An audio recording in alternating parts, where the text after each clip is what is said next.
Why did the United States attack Libya, Iraq, Afghanistan, and Yemen? Why are U.S. operatives helping to destabilize Syria?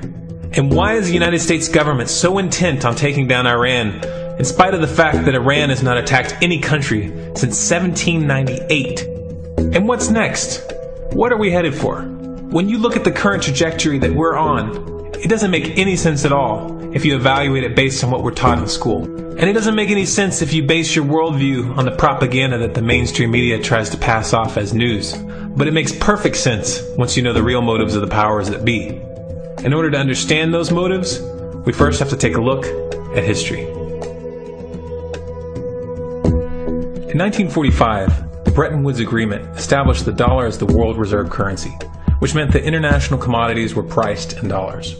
The agreement, which gave the United States a distinct financial advantage, was made under the condition that those dollars would remain redeemable for gold at a consistent rate of $35 per ounce. The United States promised not to print very much money, but this was on the honor system, because the Federal Reserve refused to allow any audits or supervision of its printing presses. In the years leading up to 1970, expenditures in the Vietnam War made it clear to many countries that the U.S. was printing far more money than it had in gold. And in response, they began to ask for their gold back. This, of course, set off a rapid decline in the value of the dollar. The situation climaxed in 1971 when France attempted to withdraw its gold and Nixon refused. On August 15th, he made the following announcement. I have directed the Secretary of the Treasury to take the action necessary to defend the dollar against the speculators. I have directed Secretary Connally to suspend temporarily the convertibility of the dollar into gold or other reserve assets, except in amounts and conditions determined to be in the interest of monetary stability and in the best interest of the United States.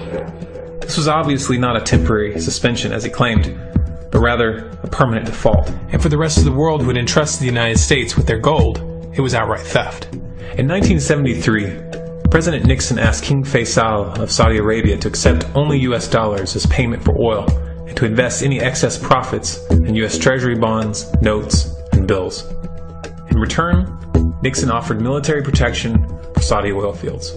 The same offer was extended to each of the world's key oil-producing countries, and by 1975, every member of OPEC had agreed to only sell their oil in U.S. dollars. The act of moving the dollar off of gold and tying it to foreign oil instantly forced every oil-importing country in the world to start maintaining a constant supply of Federal Reserve paper. And in order to get that paper, they would have to send real physical goods to America. This was the birth of the petrodollar. Paper went out, everything America needed came in, and the United States got very, very rich as a result. It was the largest financial con in recorded history.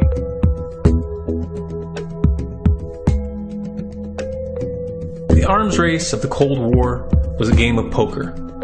Military expenditures were the chips, and the U.S. had an endless supply of chips. With the petrodollar under its belt, it was able to raise the stakes higher and higher, outspending every other country on the planet, until eventually U.S. military expenditures surpassed that of all other nations in the world combined.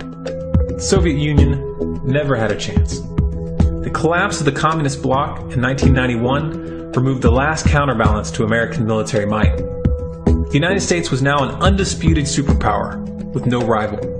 Many hoped that this would mark the beginning of a new era of peace and stability. Unfortunately, there were those in high places who had other ideas. Within that same year, the U.S. invaded Iraq in the First Gulf War. And after crushing the Iraqi military and destroying their infrastructure, including water purification plants and hospitals, crippling sanctions were imposed which prevented that infrastructure from being rebuilt. These sanctions, which were initiated by Bush Sr. and sustained throughout the entire Clinton administration, lasted for over a decade and were estimated to have killed over 500,000 children. The Clinton administration was fully aware of these figures.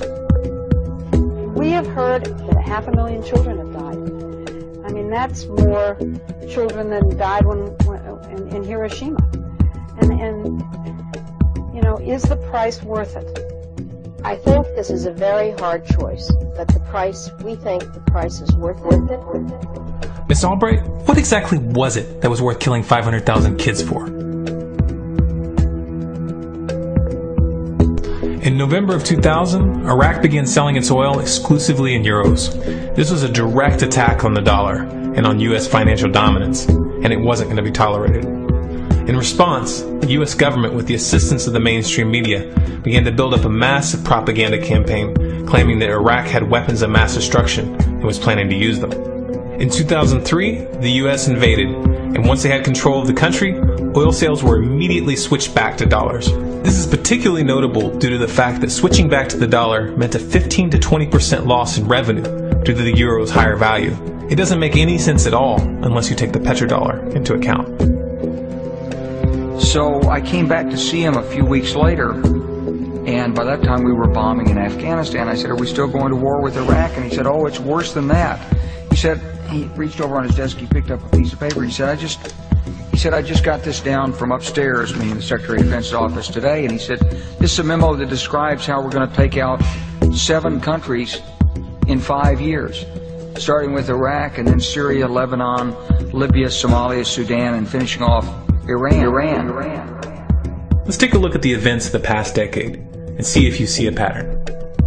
In Libya, Gaddafi was in the process of organizing a bloc of African countries to create a gold-based currency called the dinar, which they intended to use to replace the dollar in that region. U.S. and NATO forces helped destabilize and topple the Libyan government in 2011, and after taking control of the region, U.S. armed rebels executed Gaddafi in cold blood and immediately set up the Libyan Central Bank. Iran has been actively campaigning to pull oil sales off of the dollar for some time now, and it has recently secured agreements to begin trading its oil in exchange for gold. In response, the U.S. government, with mainstream media assistance, has been attempting to build international support for military strikes on the pretext of preventing Iran from building a nuclear weapon. In the meantime, they established sanctions which U.S. officials openly admit are aimed at causing a collapse of the Iranian economy. Syria is Iran's closest ally, and they are bound by mutual defense agreements. The country is currently in the process of being destabilized with covert assistance from NATO, and though Russia and China have warned the United States not to get involved, the White House has made statements within the past month indicating that they are considering military intervention. It should be clear that military intervention in Syria and Iran isn't being considered. It's a foregone conclusion, just as it was in Iraq and Libya. The U.S. is actively working to create the context which gives them the diplomatic cover to do what they already have planned.